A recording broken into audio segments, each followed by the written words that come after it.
at Metropole TVKE across all your social media platforms. 20146 is your SMS line. My name is Simba Elijah Charles Kiange. Let's start like this. Happy Women's International Day. Now, this year's theme for Women's International Day is Women in Leadership. Achieving an equal future in a COVID-19 world, it supports that women must have the opportunity to play a full role in shaping the pivotal decisions being made right now as countries respond and recover from the pandemic. Choices that will affect the well-being of people and the planet for generations to come. Now, today, right here on our Business AM, on this special Women's International Day, we celebrate top 100 most loved brands by women in Kenya. And we are joined by a woman who has more than 20 years of industry experience in brand communications. Eva MURAYA, the founder and CEO of a BST Group, a regional award-winning brand strategy and communications company. Eva, good morning. Good morning to you, and happy International Women's Day to all the wonderful women of my country. To you too, Eva. All right, let's get into it therefore. Now, through your leadership, we do know that BST Group has partnered with Kenya's leading market research and consulting firm, Ipsos, to launch a pioneer study that is dubbed the top 100 most loved brands by women in Kenya. Can you give us more insight into it? And why is it important that we know the brands that women love in the country? Thank you very much for your good question. Let me say that first, I really thank you for inviting me this morning to share the thoughts and insights of this recently launched study, a very, very exciting study, I must say. And a lot informed it. One, for example, is as we were beginning to marinate around this demographic of women, we realized that globally, women are indeed the largest emerging market. And why do I say this? In about 2018, 2019, a study by Goldman Sachs on consumption habits reveals that about $18 trillion of all consumption budget globally, 4.4 trillion of those dollars are controlled by women. So it led us to begin to think, whereas that is a global truth, what does Kenya look like? And, you know, that therefore informed the study to understand this woman, what are her buying trends, what are the brands that she most loves? How does she interact with them? But it was not just a study around brands per se. We went into her psyche, understanding her love, her fears, her anxieties, her needs, her wants. And so there are some very, very social insights that have been revealed by this study that would be very profitable even for policy makers amongst us. Yes. Pretty much, Eva, let's therefore talk about what would, for you, in your own opinion, would enhance the power of women in markets. How is it, especially during the coronavirus pandemic, when we also have studies that say that, well, women are the ones that have been most affected again by the coronavirus pandemic? Absolutely. I think this study brings to truth women as a consumer who may not necessarily have been very intentionally targeted. What we are now saying to brand owners, brand managers, brand developers, product developers, entrepreneurs, is to understand the intrinsic value of this woman in a transactional context. That not only is she able to go and buy, but she will influence up to 69% of all commodities and brands and products that are bought into her household. It was interesting to see that we have very many women-led households, and by virtue of that, she becomes primary in determining the decisions of what brands will be brought into her home. Now, the second part of your question is an important one. With a shrinking, perhaps you would say shrinking shilling or access to it because of the challenges of the disruption that the pandemic has caused, this becomes ever more material, that you're responding to her not just in an implied level, but is responding to her explicitly, allowing the power that she has domiciled in her hand to make good business sense for you as a brand in terms of transactional value. Interesting that we are celebrating majority of households in the country being led by women and women making key decisions into what purchases actually going in a house. But Eva, there is also that contrast in terms of, well, if we indeed have women leaders in these homes, why don't we have the same thing when it comes to businesses in the country?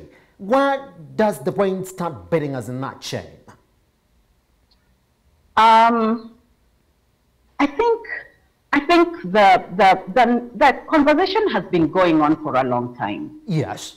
And I suppose one thing that we may want to draw from this important study that BSD Group and Ipsos have recently launched is to ask if the power of the woman has either so long been ignored, omitted, undervalued, or perhaps just misunderstood. Yes. Isn't it then good for us in all the efforts that we are making to drive a recovery of our economy, to bring this woman into the center of the boardroom, into the center of all the decisions that we are making? I think that's really the persuasion, because any country, any economy that excludes this important demographic is doing it at its own risk. Yes. There is such potent power in bringing both conversations to the room, both decisions to include both sides, because the benefit of it is the community, is the society, way beyond the family.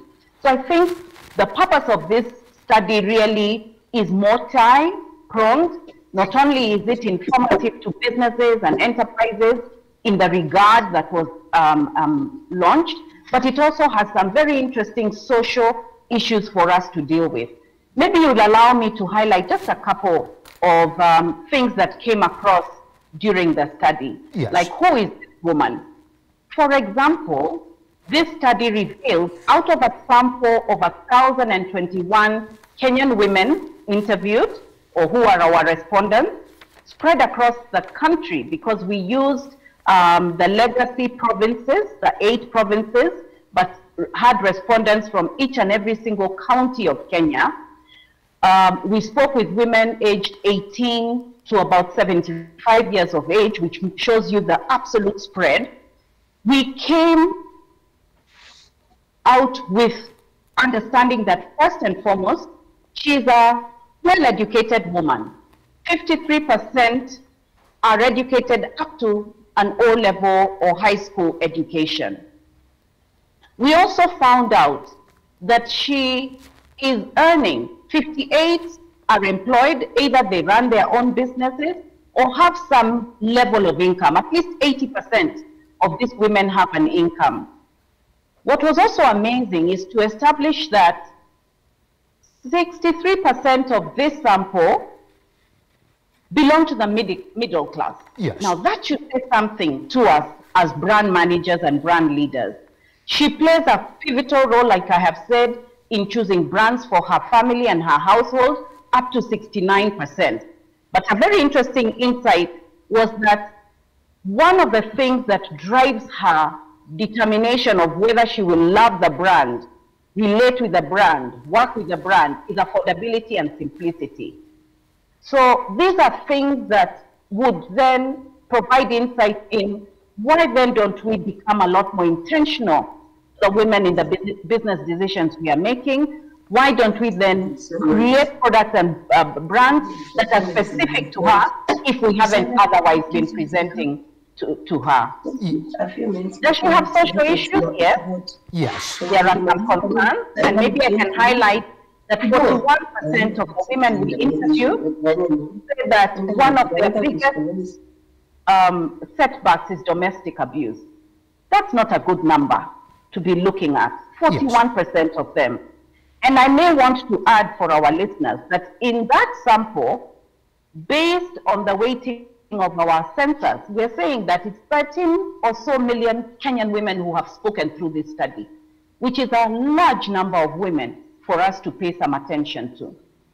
Then the issues of the economic constraints, poor economic empowerment, especially against the backdrop of COVID, have been a real challenge for her. And if we could lift the constraints of these economic drawbacks, then we would be able to really tap her potential even more fully, both at a policy level and at a market level. Pretty much. All right, Eva, let's talk to you now from the perspective of you being the chairperson of the Kenya Private Sector Alliance, that is KEPSA, Agenda and Youth Sector Board. I mean, if we're talking about stronger women within the economy, then we have to look at it from the youth perspective as well. Would you say that the challenges of a youth woman in the country are different when you look at the different gender that we have in the country as well? Yes, absolutely. And that has been perennial. And even though things have improved over time, there are still significant constraints that affect a youth woman, a woman who is youth in Kenya. It includes access to credit, because we still depend very much on a collateral banking based system. It may be that they may not have assets that they could probably actualize in the context of perhaps the new act that allows for movable property and security rights. Yes.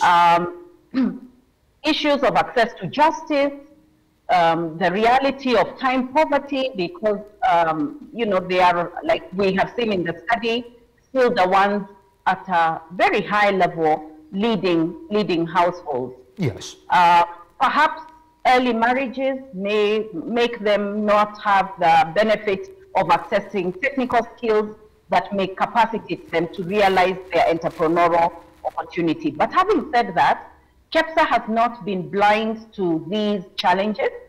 And in fact, a lot of focus in the last 3 or 4 years in addressing the youth dividend has been a very, very high priority at KEPSA. And we have engaged partnerships that have drafted programs such as the Ajira Digital Initiative that is helping. One, you don't need to have, you know, muscle or strength to sit by your laptop and be involved in opportunities of digital outsourcing kind of jobs.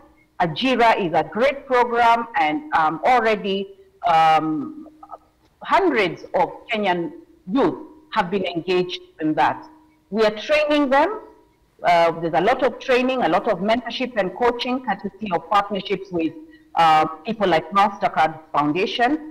And all this entrepreneurial training is to just try and stretch it so that perhaps we can accelerate the realization of SME growth amongst our youth and amongst our women particularly. Let me just take you back to what you mentioned now, Eva, because it's a continuing conversation as well. Access to funds.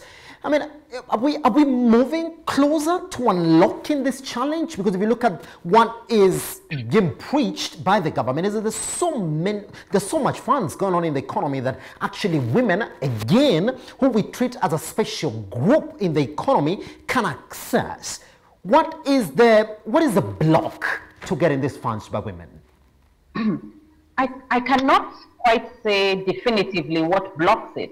Yes. But I think a lot more awareness creation needs to happen so that women gain the confidence and the requisite market information to know where to access some of these discounted funds, like those that are extended by the Women Enterprise Fund.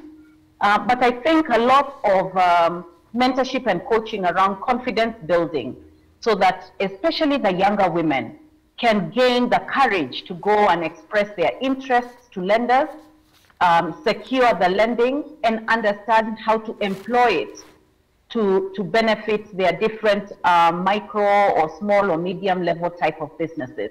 But yes, indeed, unlike before, the funds are a lot more available, but perhaps an awareness creation must be called out to all those who have the opportunity to lend to the women, so that, you know, everybody experiences a win-win. Let's clear this conversation like this ever this morning. The theme, it is women in leadership. Question is going to be, how can we achieve an equal future when it comes to women and leadership in the country? And how far are we from this ever? I don't think it's complicated. Is it though? Is it not? Is it not though?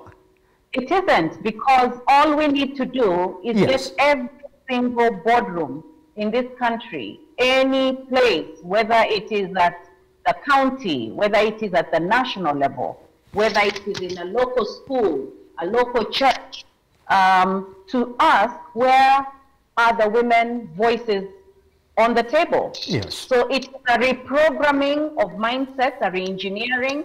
It is a shift in our attitudes to appreciate that you have a better decision when you include both sides, that it is a commitment from the very, very highest offices, whether in business, whether it's in politics, whether it's in, you know, not-for-profit, that it is not a good decision if it has not included both sides, and often the women have been omitted. So what I would say is that let us spend today, and indeed the rest of this month, reflecting on how we can be a better society, a better community, a better economy, by virtue of including, involving, and having as much diversity in the face of leadership, irrespective, because it is good for everyone. So it's not complicated. We just need to make a decision that that is good for Kenya, and we execute on it. I love that it's not complicated, that we need to make a decision that is good for the country. Eva MURAYA, founder and chief executive officer, BST Group, thank you very much for creating your time off your busy schedule to speak to us here on a Metropole Television. Thank you for having me, and happy International Women's Day to everybody. Thank you and good day. I can't say it anymore. To you too. We take a short break. Once we come back, more business.